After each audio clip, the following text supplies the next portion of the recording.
Assalamualaikum warahmatullahi wabarakatuh. Nama saya Ronaldo dan Syafarianto, nomor 132 dari MIPA 5. Lokasi serta kehidupan politik dan sosial kerajaan di Papua. Teori sejarah Islami di Papua. Yang pertama, teori Papua. Teori ini memandang Islami bukanlah berasal dari luar Papua dan bukan disebarkan oleh kerajaan Ternate ataupun Tidore ataupun pedagang muslim dan da'al dari Arab, Sumatera, Jawa maupun Sulawesi. Kedua, teori Aceh. Menurut teori ini, Islam masuk di Papua melalui mubalik Aceh bernama Abdul Ghaffar pada tahun 1360 sampai 1374. Dalam buku sejarah masuknya Islam di Fakfak pada tahun 2006, karya Pemda Fakfak, Raja Rumbati Ibrahim Bau menyampaikan bahwa Abdul Ghaffar dan teman-temannya mendarat di Fatagor Lama atau suatu kerajaan di Fakfak setelah mencari rempah-rempah di Maluku. Nomor 3, teori Arab. Teori ini menyatakan bahwa penyebaran Islam di Papua mulai dilakukan oleh Syarif Muaz Al-Khotan di Patimunim, Fakfak.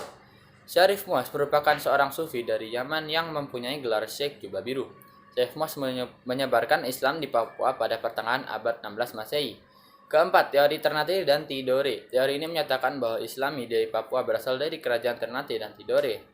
Dalam catatan kerajaan Tidore disebutkan bahwa Sultan Ibnu Mansur bersama Sang Haji Patani melakukan ekspedisi penaklukan serta syair agama Islam di Papua pada tahun 1443. Pemimpin dari kerajaan-kerajaan di Papua. Nama raja kerajaan Waigeo adalah Ganzun 1900 sampai 1918. Kedua, penguasa kerajaan Salawati sejak abad ke-16 bawahan Kesultanan Ternate adalah Abdul Al-Qasim 1873 sampai 1890, Muhammad Amin 1900 sampai 1918, Bahar ad-Din Arfon 1918 sampai 1935. Raja yang pernah berkuasa di kerajaan Shailolof yaitu Kanumbas, Kukur, Kamaruddin, Said Arabi Usnawas dan Taufik Heru Usnawas.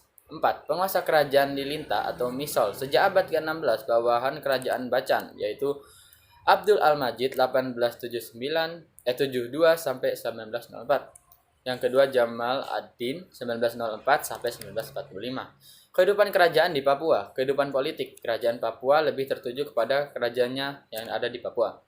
Kehidupan sosial sebagai kerajaan yang bercara Islam, masyarakat Tidore termasuk Papua dalam kehidupan sehari-harinya banyak menggunakan hukum Islam.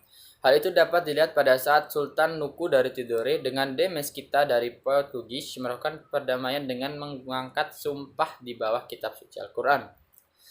Yang ketiga, kehidupan budaya. Sebagai penghasil karya tulis yang terbaik, beberapa orang berhasil memanfaatkan huruf Arab yang dibawa oleh agama Islam untuk menulis karya mereka dalam Melayu.